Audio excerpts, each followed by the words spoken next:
When you talk about the golden age of heavyweight boxing, you have to talk about Smokin' Joe Frazier. But his story isn't just about power or championships. It's about an incredible, unbreakable heart. Today, we're going to explore the legacy of the man who was more than a fighter. He was the Iron Anvil on which other legends were forged. And if you want to understand Joe Frazier, you have to start right here, with this one punch. I mean, come on, a heat-seeking missile?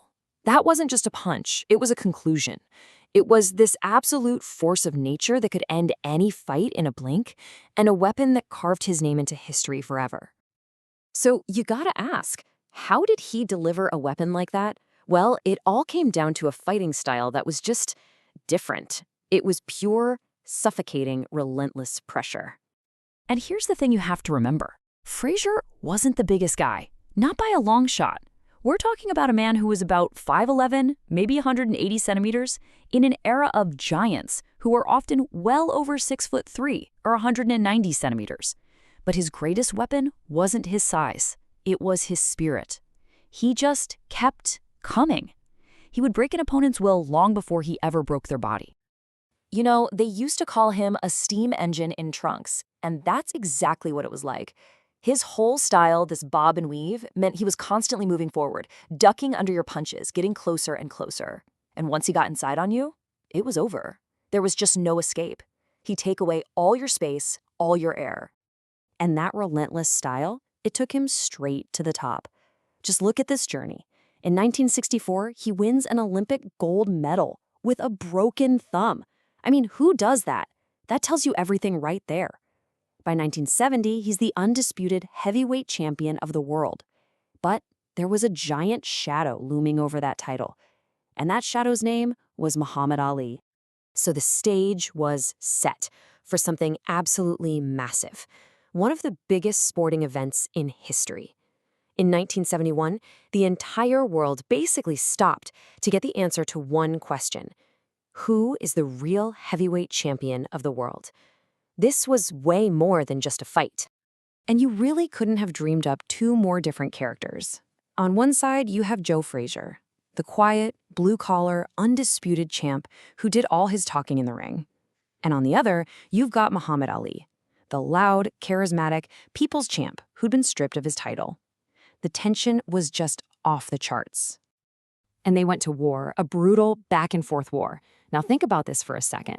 Today, a championship fight is 12 rounds. Back then, you had to survive 15.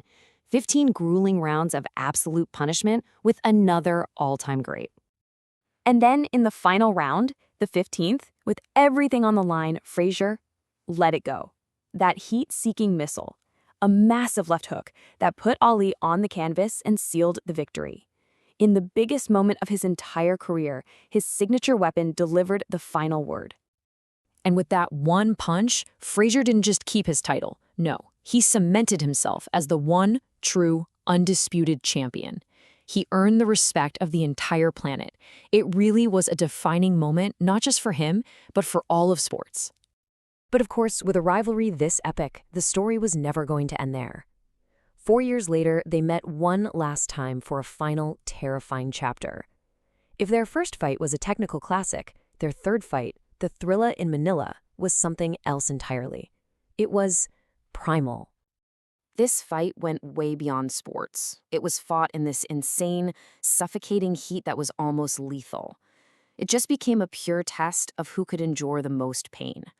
Both of them absorbed a level of punishment that's hard to even comprehend, pushing their bodies into places no human being should ever have to go. Just let that sink in for a minute. Those aren't the words of the loser. Those are the words of the winner, Muhammad Ali. He was pushed to the absolute edge of existence by Frazier's will. It's safe to say both men left a piece of themselves in that ring for good. And here's the thing that gets me. Frazier's corner eventually had to stop the fight. Why?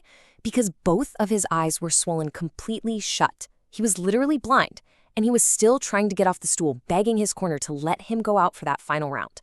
So I ask you, how do you even measure that kind of heart? It's something that goes way beyond a win or a loss on a piece of paper. Which really brings us to the core of what Smokin' Joe left behind. See, his legacy isn't just about the belts or the rivalries. It's about the standard he set for what it truly means to be a warrior. because that relentless force inside the ring was a totally different person outside of it.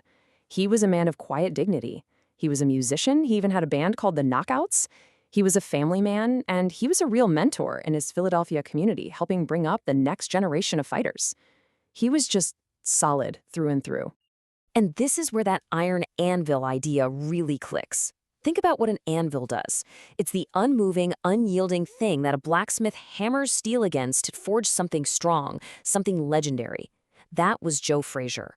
His toughness, his heart, he was the anvil that his rivals, especially Ali, had to hammer themselves against to become the legends they were.